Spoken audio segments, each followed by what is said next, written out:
the Let Her Go. What's that? 800? 801 million. 801 million. Bit disappointing, really, wasn't it? Yeah, gutted. Right, so... Is 1,000 million a billion? When do you Yeah. get to... Yeah, so 200 million off a billion streams.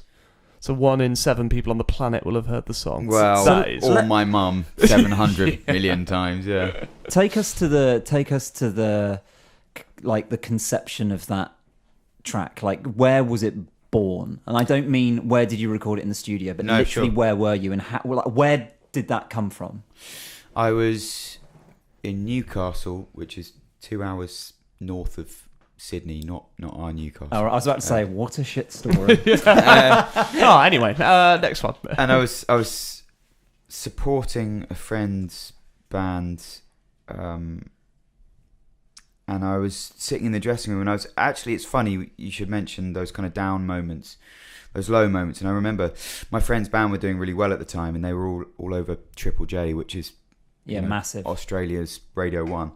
And I was kind of like, what am I doing wrong? You know, like, I'm working so hard, I'm creating all this music, you know. And we had this big chat about it, and I remember feeling pretty kind of down about it all. And I ended up writing Let Her Go in 45 minutes in the dressing room. Yeah, it took 45 minutes. To the same version we know it as now, pretty roughly. Much. Yeah, I mean, like, you know, give or take a few words, but yeah. Just break that down for me, because I can't begin to see or Ollie think... can't do anything well in 45 minutes. So I can't now. Like, gone are the days. You need to talk me, like, so you're in the dressing room, and what, you play a riff or a chord, or what feels good in that moment? Is it a line? Lyrics first? That tune, that came out first. And it just came out. Yeah, it was. But I think that's one of the reasons why Let Her Go did what it did. It's because it's not overthought, it's not overanalyzed. It came out so naturally. Okay, so you sat there, the melody comes out. Then literally what? Then what? What do you just go... Start humming? Yeah. It's not like... Yeah, definitely. It's always melody that comes first, and then you kind of...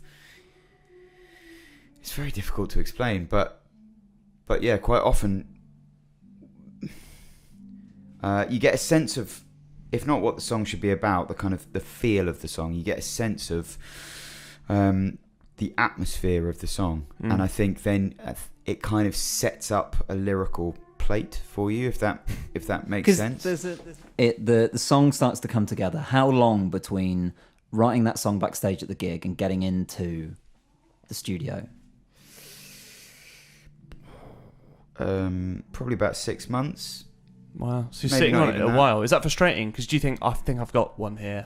I didn't, because this is the thing. Like, everyone kind of thinks, oh, well, it was, you know, you must have written it and thought, great, you know, dollar signs.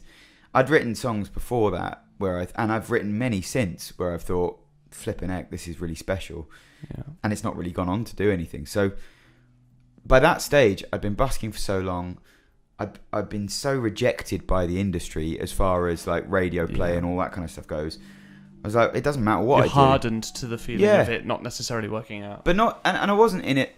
You know, I mentioned that we're, you know, talking about radio play on that very day and how I wasn't getting any, and I was feeling kind of low about it. So to then go on and write Let Her Go on that day was quite weird. And so the furthest thing from my mind was, great, this is a hit single. In fact, I was thinking, probably, if anything, I was like, who cares how good it is? You know, like. Really? Back to that studio then. You record Let Her Go. Is there a moment when, I mean, I have that vision of like a guy behind a glass screen going, "That's a wrap, Mike," and they're all going, thumbs up, thumbs up. Yeah. Like, there's a moment, and you know, everyone looks at each other in the eye and goes, little fireworks going off. Do you know what I mean? And not at all. Your love interest sort of puts a hair behind her ear in the corner and goes, "He's going to be minted." Brilliant. I love that. None of that happened. But mate, you know, it's funny with Let Her Go that every radio interview I ever do, I get told off by the presenter because of the end of that song. You know, there's that kind of massive gap. Mm-hmm. Only know you love her when you let her go. And you let her go. Yeah. Right? And because I didn't I didn't know what the rules were around radio because I'd never had a song on the radio. So have a hard. The rules are you need a hard. It's really interesting actually. If you listen, you can't have any silence. No, right? no. There's a way around that.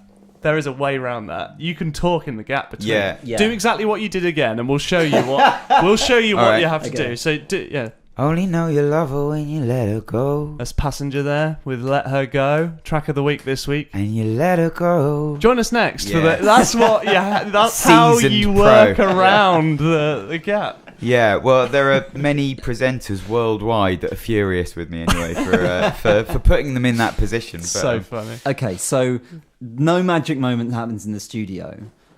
So because I know there is a magic moment.